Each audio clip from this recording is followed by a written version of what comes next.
A black luxury sedan rolled down the tree-lined road toward an elegant, gated estate. Inside the car sat Marcus Reed, a tall, sharply dressed man in his late 40s, wearing a tailored navy suit. His day had been long, endless board meetings, investor calls, and problem-solving sessions. But tonight he was looking forward to the simplest luxury: peace and quiet at home. But peace would have to wait. As Marcus pulled up to his own gate, two unfamiliar security guards stepped forward. They were new hires from the contracted private security firm his company had recently employed. The guards were supposed to protect the estate, his estate. But from the look in their eyes, Marcus could already tell this was about to go very wrong. The first guard, a burly man with a buzz cut, raised his hand sharply. "Evening. What business do you have here?" he barked. Marcus gave a polite smile. "This is my home. I live here." The second guard, slimmer but just as stern, circled to Marcus's driver's side window, peering in like Marcus was a suspect in a crime. "License and registration," he demanded.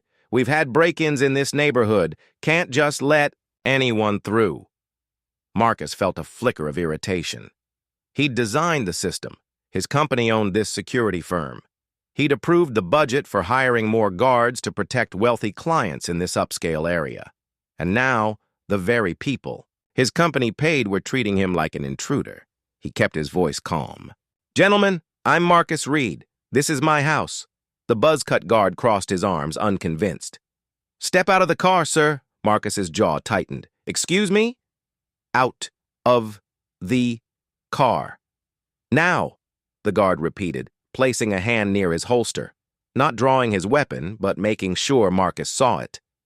The second guard had already called something in on his radio, keeping one hand on the door handle in case Marcus tried to drive forward. A part of Marcus wanted to hit the gas, roll right through the gate. It was his property, after all. But he knew how situations like this spiraled out of control. He'd read the headlines, he'd seen the videos, and he knew one wrong move could put him at risk, even though he was the boss, the man who signed their paychecks. He stepped out of the car slowly, hands visible. The guards immediately tensed, as if expecting trouble. "Look," Marcus said evenly, "I understand you're doing your job, but I don't appreciate being treated like a criminal outside my own home." "Don't play games with us," the slimmer guard snapped. "You're not on the list of expected guests." "I don't need to be," Marcus replied, "because I live here." The buzz-cut guard gave a short laugh. "Nice try. We've seen guys like you before. Fancy suit, nice car, but no address to match." Marcus's patience was running thin, but he forced himself to stay composed. He thought about his father, who'd always told him, "Son, you fight battles with your head first, not your fists. Call your supervisor," Marcus said firmly. "Right now." But instead of listening, the guards closed in. One of them grabbed Marcus's arm. That was a mistake. Marcus had served in the military in his younger years, and though he'd traded combat boots for boardrooms, he hadn't forgotten how to handle himself. He twisted his arm free with practiced ease, stepping back just enough to show he wasn't intimidated. "Don't touch me again," Marcus warned. His voice was calm, but there was steel underneath it. Before the confrontation could escalate, headlights appeared down the road. Another car approached, and it was Helen, Marcus's longtime housekeeper, returning from running errands. She recognized Marcus immediately and gasped as she saw the guards blocking his way. "Mr. Reed!" she called, stepping out quickly. "What's going on here?" The guards froze. You know this man?" one asked. Helen looked at them, like they'd lost their minds. "Of course I do. This is his house." The color drained from the guards' faces. But Marcus wasn't done, not by a long shot.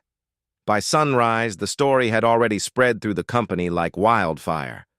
The two guards had no idea the man they'd stopped, the man they'd threatened, was not just a homeowner, but the CEO of the entire security firm that employed them.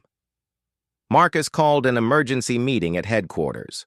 All department heads, including the regional security manager, were summoned.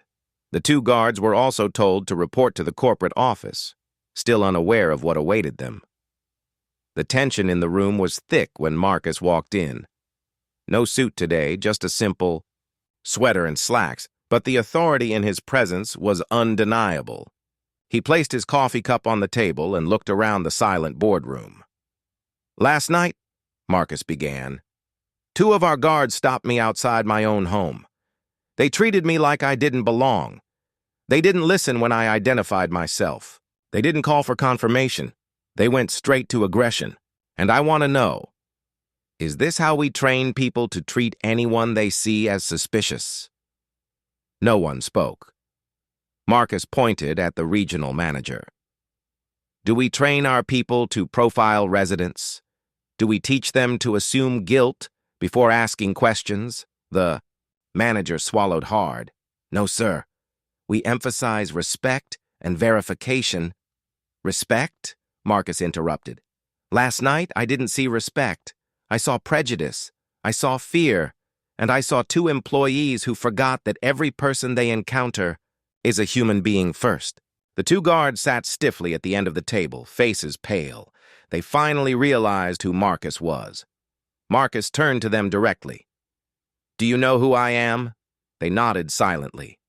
"Say it out loud," Marcus demanded. You're Mr. Reed, the CEO," one mumbled. "That's right," Marcus said.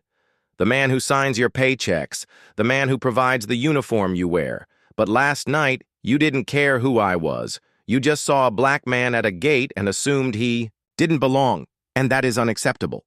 The room was dead silent. One of the guards spoke up, voice shaky. "Sir, we were just doing our job." "No," Marcus cut him off sharply. "Doing your job is protecting people, not humiliating them. Doing your job is verifying information, not jumping to conclusions.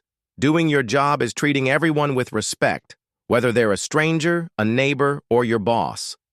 Marcus could have fired them on the spot. Many CEOs would have. But instead, he chose a different path, one his father would have been proud of. "You're both suspended without pay for 2 weeks, Marcus said. "But instead of firing you, I'm giving you an assignment. You're going to attend diversity and de-escalation training.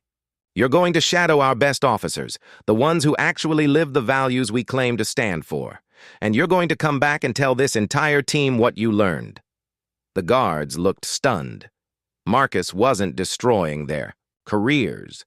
He was giving them a second chance to do better. Then Marcus turned to the entire executive team. "This isn't just about 2 guards. This is about culture. If this can happen to me, it can happen to any of our clients.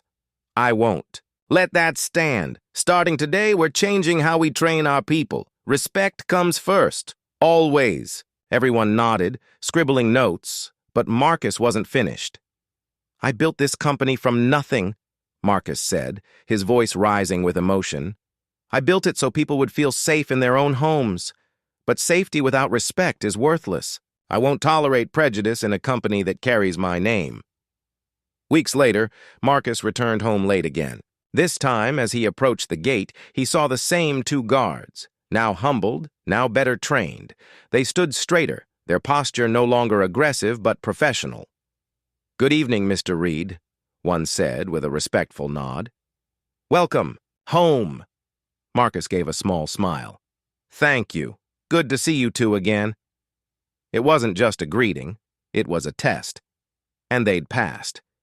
Word of the incident, and Marcus's handling of it, spread far beyond the company. Employees respected him more than ever. He'd turned a personal insult into a company-wide lesson. Clients praised his leadership, and even the 2 guards, who had once seen him as just another stranger at a gate, now saw him as a man who practiced what he preached. Marcus stood on his porch that night, looking out at the city lights. He thought of his father again, and the words that had guided him his whole life. "Fight battles with your head first, son. Win them with your heart." That night, Marcus knew he'd done both.